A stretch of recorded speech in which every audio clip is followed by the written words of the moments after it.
আমরা আজকে বিএসটিআই এর উদ্যোগে দুটা ব্যাপার, একটা হচ্ছে হালাল ল্যাবরেটরি আর আরেকটা হচ্ছে হেলমেট টেস্টিংয়ের যে বিষয়টা ওইটার ল্যাবরেটরি, এই দুইটা আমরা কাজ শুরু করলাম আজকে আল্লাহর রহমতে।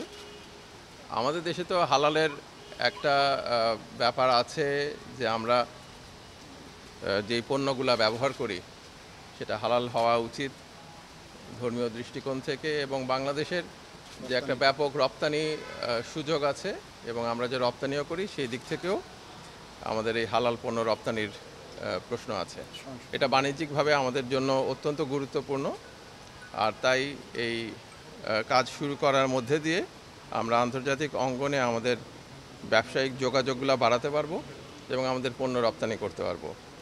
এই হেলমেটের ব্যাপারে যেটা দেখলেন যে প্রচুর তো সড়ক দুর্ঘটনা ঘটে এবং সাইকেল বা মোটর সাইকেলের ক্ষেত্রে অনেক এরকম দুর্ঘটনার ঘটনা প্রায় প্রত্যেক দিনই ঘটে।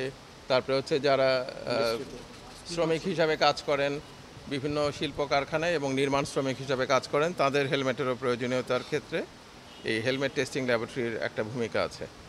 আমরা আশা করছি যে বাংলাদেশ, এখন পর্যন্ত তো আপনারা দেখেছেন যে বিদেশ থেকে আমদানি করা হেলমেটগুলো আমরা টেস্ট করছি, আমরা আশা করব বাংলাদেশের উদ্যোক্তারা উপযুক্ত মানের হেলমেট তৈরি করতে পারবেন এবং বাংলাদেশের জনসাধারণ যারা এর জন্য প্রয়োজন আছে, নির্মাণ শ্রমিক, বিভিন্ন ফ্যাক্টরির শ্রমিক বা যারা মোটর সাইকেল চালাবেন, বাইকার্স, তাদের জন্য এটা বাংলাদেশের উদ্যোক্তারা ওই ধরনের হেলমেট তৈরি করবেন যেটা আমাদের টেস্টিং ল্যাবরেটরিতে এসে পরীক্ষিত হবে এবং আমরা সেই মান যাচাই করে সাধারণের জন্য এটা ব্যবহারের উপযোগী করতে পারবো।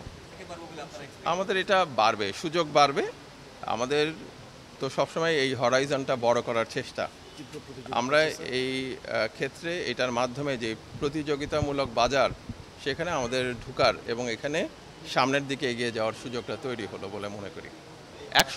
একসঙ্গে বসে যেই কমিটি আছে সেই কমিটিতে ইসলামিক ফাউন্ডেশনের প্রতিনিধিরাও থাকবেন। এই বিএসটিআই এর এই পরীক্ষার ভিত্তিতে এই কাজগুলি হবে। আমরা একসঙ্গে কাজ করার এই কাজগুলি ঠিক করছি, ইসলামিক ফাউন্ডেশন এবং এই বিএসটিআই যৌথভাবে এই জিনিসগুলি, যে বোর্ডটা তৈরি করা হচ্ছে সেই বোর্ডের মাধ্যমে, এবং এই সার্টিফিকেশন সেভাবে হবে। Thank you.